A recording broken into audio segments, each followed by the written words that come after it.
دیکھو دیکھو مسلمانوں، دیکھو آج کی نئی جنریشن کو دیکھو ذرا، کس طریقے سے سر راہ کھڑے ہو کر کے ساری دنیا کے سامنے اسلام کی عزت کا جنازہ نکال رہے ہیں، کس طرح اسلامی احکامات سے، اللہ کے قانون سے بغاوت کرتے ہوئے نظر آ رہے ہیں۔ قرآن کا فیصلہ ہے، اللہ کا فیصلہ ہے، لیکن منظور نہیں ہے۔ اس عورت کا دعویٰ ہے کہ میرے گھر والوں نے مجھے زبردستی عدت کرنے کے لیے کہا، میرے شوہر کا انتقال ہو چکا تھا، میں بیوہ ہوں، تو مجھ پر زبردستی جو ہے عدت کو تھوپا جا رہا ہے۔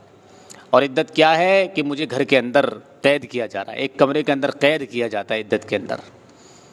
کس طرح کا تاثر یہ دے رہی ہے غیر قوموں کو کہ اسلام کی تعلیمات نعوذ باللہ کیا اتنی غلط ہیں۔ یہ جاننے کی ضرورت ہے آج کی جنریشن کو، آج کے تمام انسانوں کو، کہ آخر عدت ہے کیا چیز۔ عدت کوئی قید میں رکھنے والی چیز نہیں ہے، عدت تو شوہر کے سہاگ کی ایک عزت ہے جو عورت کی ذمہ ڈالی گئی ہے۔ 3 دن کا سوگ تمام رشتہ داروں کے لیے، باپ، بھائی، بہن، رشتہ دار 3 دن تک سوگ منائیں گے، لیکن عورت، کیونکہ عورت کا تعلق، عورت کا رشتہ شوہر کے ساتھ بہت مضبوط ہوتا ہے، اس لیے شریعت اس کو حکم دیتی ہے کہ تجھے 4 مہینے 10 دن تک تجھے سوگ کرنا ہے۔ جہاں تک عورت کو گھر میں رکھنے کی بات ہے تو عورت کے لیے تو پہلے سے ہی حکم ہے کہ وہ گھر کے 4 دیواری کے اندر رہے گی۔ کمرے میں قید رکھنے کا کوئی مطلب نہیں ہے، عدت میں کوئی ایسا ضروری نہیں کہ ایک کمرے کے اندر اس کو قید رکھا جائے، نہیں، اصل ہے پردے کے اندر رہنا، اور پردے میں رہنا جس طریقے سے عدت کے اندر ضروری ہے ویسے عدت کے علاوہ بھی ضروری ہوتا ہے۔ اصل ہے عدت کے اندر سوگ منانا، عورت اچھے کپڑے نہ پہنے، بناؤ سنگار والے، چمک دمک والے، بیوٹی والے، خوشبوئیں نہ لگائے، زیب و زینت اختیار نہ کرے، زیورات نہ پہنے، کریم پاؤڈر نہ لگائے، میک اپ وغیرہ نہ کرے۔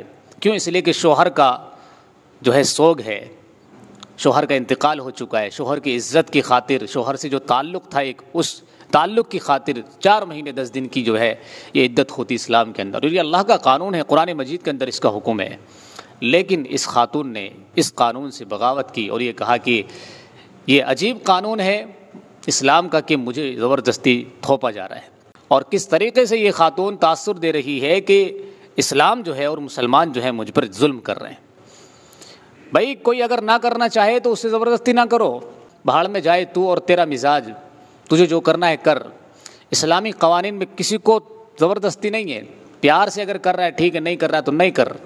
آخرت میں تو جانے، تیرا اللہ جانے، تجھے اپنی آخرت میں خود اپنے اعمال کا حساب دینا ہے، تو زبردستی کسی سے نہ کیا کرو۔ ایسی خواتین یہ آوارہ گردی کرنے والی خواتین ہوتی ہیں، جنہوں نے اپنی زندگی میں آوارہ گردی کی ہوتی نا، وہ اس طرح کی حرکتیں کرتی ہیں۔ اور جو باعزت ہوتی ہیں، جنہیں اپنے شوہر سے محبت ہوتی نا، لگاؤ ہوتا ہے، انہیں کہنے کی بھی ضرورت نہیں پڑتی، اور خود بخود سالوں تک اپنے شوہر کے سوگ میں رہتی ہیں، انہیں کہنے کی ضرورت نہیں۔ 4 مہینے 10 دن تو کیا، وہ سالوں نہیں نکل پاتی اپنے شوہر کے سوگ سے۔ یہ وہ خواتین ہیں کہ شوہر مر گیا، دوسرے دن کو کسی اور مرد کے ساتھ جو ہے لگنے کی کوشش کرتی ہیں، یہ اس طرح کی خواتین ہوتی ہیں۔